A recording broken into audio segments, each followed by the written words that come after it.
Salut à tous, on se retrouve pour l'épisode 1491 du Zap Image. On commence aujourd'hui avec quelques anniversaires comme d'habitude. Donc en ce 3 juin, on fête tout d'abord l'anniversaire de Mario Götze qui fête aujourd'hui ses 29 ans. L'ancien joueur du Borussia Dortmund actuellement, il est du côté du PSV Eindhoven. Et n'oubliez pas, c'est le héros de la finale de la Coupe du Monde 2014 entre l'Allemagne et l'Argentine. C'est lui l'unique buteur de cette finale. Bon anniversaire à lui. Et aussi l'attaquant sénégalais Papis Cissé qui fête aujourd'hui ses 36 ans. Donc il est toujours footballeur. Il évolue actuellement du côté du club turc du Fenerbahçe. Ensuite, on ouvre la page équipe de France car hier soir, c'était le premier match de préparation pour l'équipe de France pour l'Euro bien sûr qui débute très prochainement. Et l'équipe de France recevait l'équipe du Pays de Galles et belle victoire des Français 3-0, un but de Mbappé, Griezmann et Ousmane Dembélé. Donc parfait bien sûr pour cette équipe de France qui prend le plein de confiance avant d'affronter l'équipe allemande le 15 juin prochain pour ce premier match de l'Euro. Donc la une aujourd'hui du journal L'équipe, Benzema bien entouré. Donc ça faisait longtemps les gars, ça faisait plus de 5 ans et 237 jours qu'on n'avait pas vu Karim Benzema avec le maillot de l'équipe de France, chose faite hier. Donc il a commencé titulaire, l'attaquant du Real Madrid. Donc le super barré de Danny Ward qui empêche Benzema de marquer pour son retour en équipe de France. C'est vrai qu'il a obtenu un penalty hier, Karim Benzema. Il a tiré, mais le problème c'est que le gardien gallois a arrêté son tir au but. Bon voilà, ça arrive bien sûr. Donc magnifique arrêt quand même du gardien du Pays de Galles. Et actuellement c'est vrai qu'on a beaucoup de soucis par rapport au penalty avec l'équipe de France. Les joueurs de l'équipe de France ont manqué 5 de leurs 8 derniers penaltys tirés. Donc voilà, c'est plutôt moyen comme stat. Plus d'un penalty sur 2 est arrêté ou est loupé par les joueurs de l'équipe de France sur les 8 derniers. C'est très moyen. Heureusement que lors de la Coupe du Monde 2018, on a obtenu quand même pas mal de penaltys. Heureusement qu'on les avait tous marqués. Ensuite, toujours avec Karim Benzema. Donc il a manqué quand même ses 3 derniers penaltys avec les Bleus.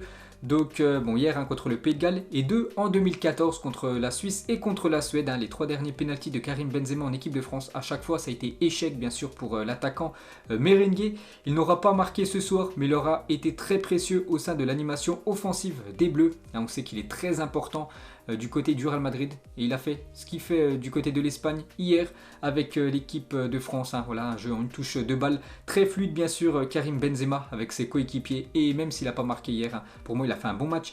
L'attaquant français, donc 2 déclarations de sa part à la fin du match. Comment je juge ma prestation? Bien, très bien, des bonnes sensations, je me suis bien senti, je suis monté en puissance, c'est de bon augure pour la suite. Donc vraiment, on l'attend énormément Karim Benzema, c'est lors des gros matchs de l'Euro. Et toujours avec lui, il a dit ce que j'ai ressenti en portant ce maillot ce soir, une fierté, beaucoup de joie et envie de montrer ce que j'ai fait ce soir sur ce terrain. Donc voilà, plutôt énormément positif quand même le retour de Benzema en bleu.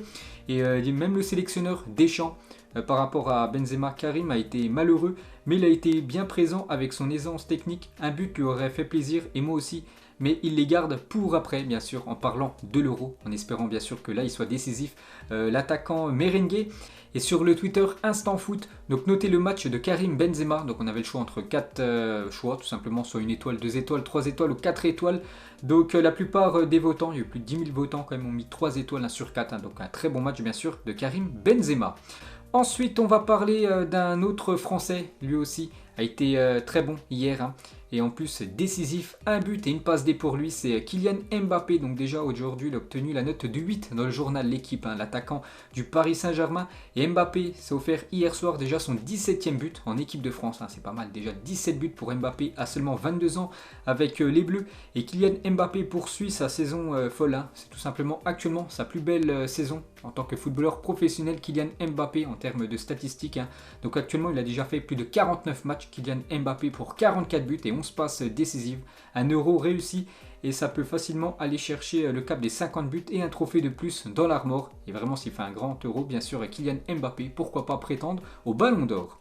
Ensuite, on va parler d'un autre Français, lui aussi buteur, c'est Antoine Griezmann. Et à chaque match, il entre un peu plus dans la légende de l'équipe de France. L'attaquant du FC Barcelone, encore aussi une belle prestation de sa part hier. Il y a un magnifique but, le même but qu'il avait inscrit il y a quelques semaines contre l'Ukraine. Copier-coller, enveloppé en pleine lucarne du pied gauche bien sûr pour l'attaquant Blaugrana. Et Antoine Griezmann devient le 3e co-meilleur joueur le plus impliqué sur un but en équipe de France. Donc toujours ce classement dominé par Thierry Henry, donc il est impliqué sur 78 buts.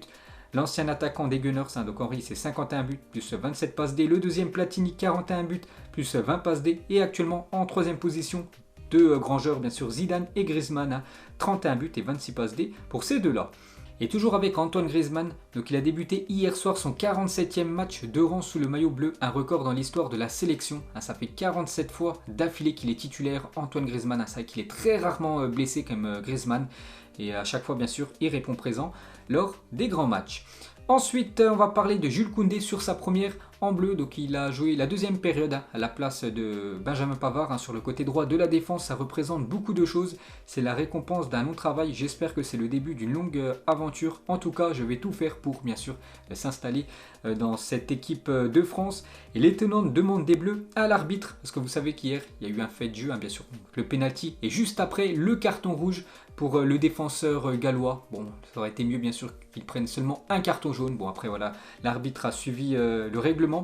On a tous demandé à l'arbitre de ne pas expulser le joueur gallois, ainsi racontait Hugo Lloris au micro de la chaîne L'équipe. On aurait préféré finir le match à 11 contre 11, l'arbitre a suivi le règlement, c'est pour ça qu'il lui a mis un carton rouge. Ensuite, voici le 11 de l'équipe de France selon les votes des lecteurs du journal L'équipe. Donc en gros, c'est les 11 Français qui devraient être titulaires lors des matchs de l'Euro. Donc le 11 type. Donc à chaque fois, par exemple, Hugo Lloris, on peut voir 91%. Donc on avait le choix entre les trois gardiens. Donc Lloris, Mandanda et Mike Maignan. Et ceux qui ont voté dans le journal L'équipe, à chaque fois, ils mettaient leurs favoris. Donc Lloris, 91% de fois. C'est lui qui a été mis dedans. On peut voir le reste de l'équipe. Kanté, 98,9% des votants ont mis à chaque fois. N'Golo Kanté, bien sûr, titulaire.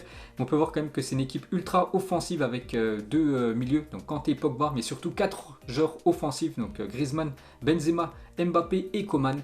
Donc bien sûr, je ne pense pas que cette compo, ça sera la compo de l'équipe de France, par exemple, contre l'Allemagne. Parce que c'est une compo ultra offensive. Ensuite, on va parler du premier adversaire de l'équipe de France lors de l'Euro.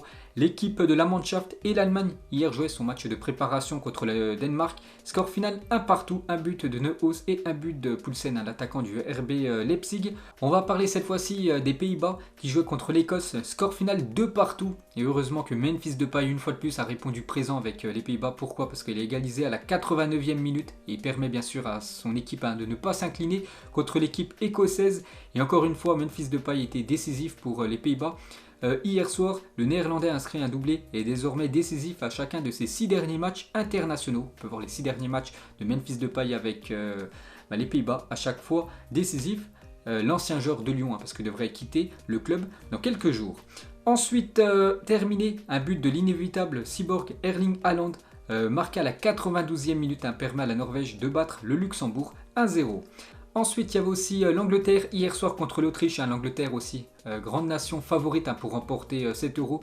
Donc les Anglais s'imposent grâce à un but du joueur de Arsenal, Saka. On peut voir la joie bien sûr du jeune Bukayo Saka avec Harry Kane. On peut voir aussi l'énorme détente de Calvert-Lewin, l'attaquant anglais, l'attaquant de Everton, lors d'un duel contre l'Autriche hier. Et juste la mauvaise nouvelle, le point noir hier pour les Anglais, c'est la blessure de Alexander-Arnold qui est sorti en toute fin de match en étant blessé. Espérons pour lui que ce n'est pas trop grave, parce que vous savez qu'il y a l'Euro très prochainement et Alexander-Arnold est sorti sur blessure hier, le joueur de Liverpool. Ensuite, jette un petit coup d'œil au programme de la journée. Donc déjà ce soir, il y a les 2 demi-finales de l'Euro Espoir. On en reparlera bien évidemment demain. Et sinon, il y a des matchs amicaux pour les équipes A. Donc la Suisse jouera contre le Liechtenstein, la Turquie contre la Moldavie, l'Ukraine contre l'Irlande du Nord et la Belgique contre l'équipe grecque. L'Algérie jouera son match amical ce soir contre la Mauritanie. Et toujours avec cette équipe algérienne, les Verts font le retour cette semaine avec 3 belles affiches en 8 jours. Donc Mauritanie, le Mali et la Tunisie pour cette équipe algérienne. Et les Algériens se sont entraînés donc hier une dernière fois avant leur match de ce soir face à la Mauritanie. Donc tout le monde est prêt bien sûr. Mais voilà, le joueur vedette Riyad Mahrez ne devrait pas jouer ce soir. Ensuite, direction l'Espagne, on va parler du FC Barcelone et le Barça confirmera normalement aujourd'hui que Koeman restera une saison de plus en tant que coach de cette équipe Blaugrana. Donc d'après Mundo Deportivo, c'est Queda et d'après la une Journal Sport, c'est Guerra. Donc en gros, voilà, il reste une saison supplémentaire, le coach néerlandais. Pourtant, il était pressenti à être licencié. Du coup, il devrait rester une saison supplémentaire. Ça devrait être officiel aujourd'hui. Et toujours avec le Barça, une autre arrivée, et c'est officiel, Emerson quitte le Betis et signe au FC Barcelone contre 9 millions d'euros. Le latéral droit brésilien de l'équipe du Betis Séville. Donc du coup, il rejoint cette équipe Blaugrana et c'est déjà la 3e recrue du côté du FC Barcelone. Kun Agüero, Eric Garcia et maintenant Emerson. Donc pour l'instant, il commence très fort ce mercato, cette équipe Blaugrana. Et pour revenir sur Kun Agüero, donc il a fait d'énormes sacrifice financier quand même, l'attaquant argentin. Pourquoi? Parce que pour signer au Barça, Agüero a divisé son salaire par 3 alors qu'il touchait près de 23 millions d'euros par an à Manchester City. Il n'en touchera que, bien sûr, seulement 6 millions d'euros par an à Barcelone. Donc divisé par 3 bien sûr le salaire de Kun Agüero. Selon Mundo Deportivo, il aurait pu toucher un meilleur salaire à la Juventus, mais il a préféré rejoindre l'équipe espagnole. Ensuite, toujours avec ce club du FC Barcelone, donc officiel, Juan Miranda, donc un jeune joueur du Barça, s'est engagé librement avec le Betis Séville jusqu'en juin 2024.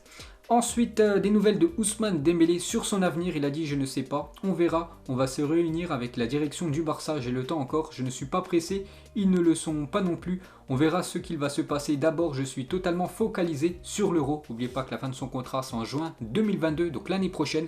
Et actuellement, il ne sait toujours pas s'il va prolonger ou non du côté du club Blaugrana. Donc vraiment, s'il venait à ne pas prolonger du côté de cette équipe espagnole, le Barça devrait le vendre cet été pour récupérer de l'argent, sinon il partira libre l'année prochaine. Et bien sûr, le Barça pourrait perdre énormément. N'oubliez pas, ils l'ont acheté plus de 100 millions d'euros.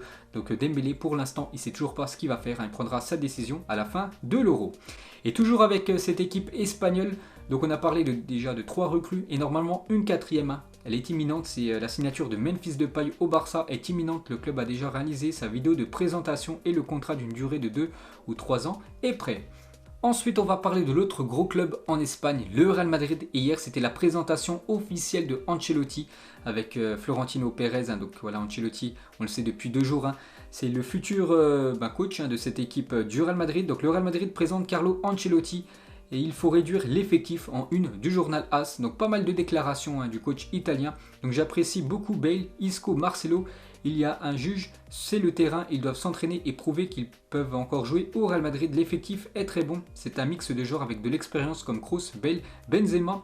Il a aussi dit: un groupe de jeunes joueurs de qualité, Rodrigo, Vinicius, Valverde, l'effectif est de qualité, mais on doit réduire un peu l'effectif. Mais avec cet effectif, on peut être compétitif pour tenter de tout gagner, j'en suis sûr. Et il parle aussi du potentiel retour de Cristiano Ronaldo. Mais je n'aime pas parler de joueurs sous contrat avec d'autres clubs comme CR7 avec la Juventus. Il a été interrogé au sujet d'un retour de Cristiano Ronaldo. Et toujours avec Ancelotti, donc il compte sur Gareth Bale pour la prochaine saison. N'oubliez pas que le Gallois est sous contrat jusqu'en 2022 avec l'équipe du Real Madrid. Il n'a pas eu beaucoup de temps de jeu en première ligue, mais il a marqué beaucoup de buts. Il a été très efficace, je le connais très bien. S'il a la motivation pour essayer de jouer à son meilleur niveau, il peut faire une grande saison du côté du Real Madrid. Donc en gros, Ancelotti compte sur Gareth Bale pour la saison prochaine. Et toujours avec Ancelotti, il parle de Karim Benzema, le gros avertissement d'Ancelotti envers Karim Benzema. Donc il a dit: Benzema doit marquer 50 buts et pas 30, Vinicius doit marquer plus, les autres aussi. L'objectif est de marquer des buts, des attaquants, des milieux. Il faut mettre en place un système et une mentalité offensive. Donc voilà ce que veut Ancelotti, que son équipe marque beaucoup plus les saisons suivantes que les saisons précédentes. Et en gros, il y a Benzema qui doit marquer bien plus, parce que Benzema actuellement il tourne aux alentours des 30 buts par saison du côté du Real Madrid, c'est déjà pas mal bien sûr, et il aimerait qu'il en mette 20 de plus. Donc voilà quand même la pression mise de Ancelotti envers Karim Benzema. Et toujours avec Ancelotti, parle de Zinedine Zidane, donc l'entraîneur qui remplace. Je ne sais pas quoi dire de plus sur Zidane. Il a déjà gagné 3 Ligues des Champions, il a fait un travail fantastique et il l'a fait jusqu'au bout. Il est parti, il est revenu, il a très bien fait les choses. Je crois que tout le monde doit remercier bien sûr Zidane. Et toujours avec Zinedine Zidane, donc des nouvelles du coach français. Donc Zinedine Zidane a son show sur Instagram déjà 1 mois et demi que tu fais partie de la famille. Donc voilà, actuellement Zidane en vacances. N'oubliez pas qu'il devrait normalement, d'après ses propos, reprendre une équipe très prochainement. Donc certainement après l'Euro, on connaîtra le futur club de Zidane. Ensuite, toujours avec le Real Madrid, est en colère contre Sergio Ramos qui aurait demandé à des coéquipiers de ne pas accepter la réduction salariale proposée par le club. Selon le capitaine, cet argent économisé va uniquement servir à acheter Kylian Mbappé. Parce que vous savez qu'actuellement, le Real Madrid prolonge pas mal de joueurs. Donc il y a Nacho qui a prolongé, il y a Modric récemment. Donc tous ces joueurs qui ont prolongé du côté du Real Madrid ont tous baissé leur salaire de 10%. Mais Sergio Ramos, lui, ne veut pas. Il pense que cet argent réduit, cet argent économisé servira tout simplement à acheter Kylian Mbappé. Donc toujours avec Sergio Ramos, va quitter le Real Madrid cet été. AS annonce un divorce total. Le défenseur refuse catégoriquement de baisser son salaire de 10%. Donc normalement ça devrait être la fin de Sergio Ramos du côté du Real Madrid. Donc vous avez dit, pour l'instant 2 clubs aimeraient avoir Sergio Ramos, donc le Paris Saint-Germain et aussi l'équipe de Manchester City. Ensuite on va parler de Kylian Mbappé. Il fait la une aujourd'hui du journal OBS. Voilà, Kylian Mbappé, donc une icône française. Et quelques déclarations de Kylian Mbappé pour le journal Esquire. Donc Mbappé sur ses responsabilités à l'Euro. Plus vous devenez une personnalité importante, plus vous avez de devoirs. Je ne suis plus le petit, je suis Kylian Mbappé. Donc le journaliste lui pose une question. Quelles sont tes ambitions de carrière? Tout gagner. Donc voilà, il est direct, Kylian Mbappé, il veut tout remporter. Toujours avec lui, la France n'est pas le meilleur championnat du monde, mais c'est ma responsabilité en tant que joueur phare d'aider la Ligue 1 à grandir. Il est aussi dit dans le foot de haut niveau, c'est à vous de vous persuader que vous êtes capable de certaines choses. L'ego n'est pas un caprice de star, c'est aussi la volonté de se dépasser. Chaque fois qu'un grand joueur entre sur le terrain, il se dit « je suis le meilleur ». Toujours avec Kylian Mbappé, il parle de Erling Haaland, certainement les deux monstres du football qui vont se partager les ballons d'or dans les futures années. Donc Haaland, c'est sa 2e année, nous apprenons à le connaître, c'est le début pour lui, je suis content pour lui, pour ce qu'il fait du côté de l'Allemagne. Toujours avec Mbappé, il parle de Messi et Cristiano Ronaldo sont les meilleurs. Si vous vous dites que vous ferez mieux qu'eux, c'est au-delà de l'ego ou de la détermination, c'est un manque de conscience, ces joueurs sont incomparables, ils ont enfreint toutes les lois de la statistique. Et toujours avec Mbappé, il parle de Neymar, vous savez que Neymar, beaucoup critiqué quand même en France. Donc au Brésil, les gens sont plus festifs. En France, plus sérieux ici. Il n'est pas bon d'afficher ses passions. Les gens penseront que Neymar néglige le Paris Saint-Germain parce qu'il joue au poker. En France, les gens savent ce que vous avez, mais ils ne veulent pas le voir. Donc voilà toutes les déclarations de Kylian Mbappé. Ensuite, on va parler de la Ligue 1 et vers une Ligue 1 à 18 clubs en 2023-2024. Donc les clubs de Ligue 1 se sont entendus pour un passage à 18 clubs à partir de la saison 2023-2024.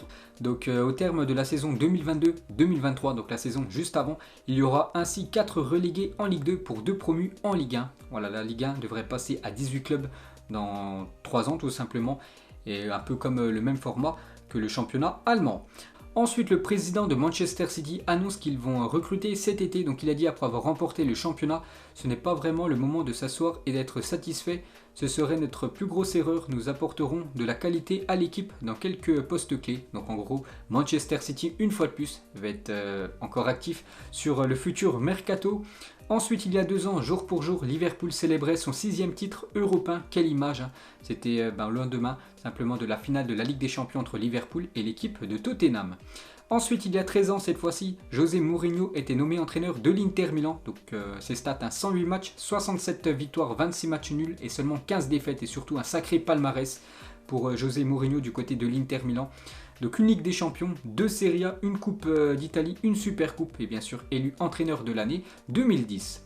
Ensuite, les supporters de Trabzonspor veulent qu'Alexander Sørloth signe au club et lui ont fait savoir en spammant son compte Instagram. Donc hier, j'avais déjà parlé de cette info, donc il y avait plus de 1 400 000 commentaires hier. Et maintenant, regardez, il y a plus de 3 millions de commentaires de la part de supporters de Trabzonspor qui veulent tout simplement que l'attaquant norvégien signe du côté de la Turquie.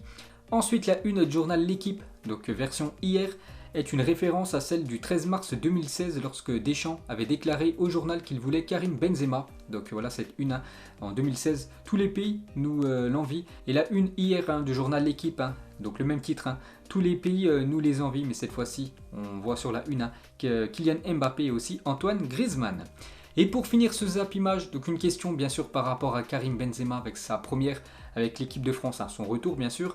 Donc qu'avez-vous pensé du match de Benzema pour son retour Donc n'hésitez pas à mettre tout ça en commentaire. Donc voilà les gars, la fin de ce Zap Image 1491. Donc si ça vous a plu, un petit like et on se retrouve demain pour le prochain épisode. Ciao à tous.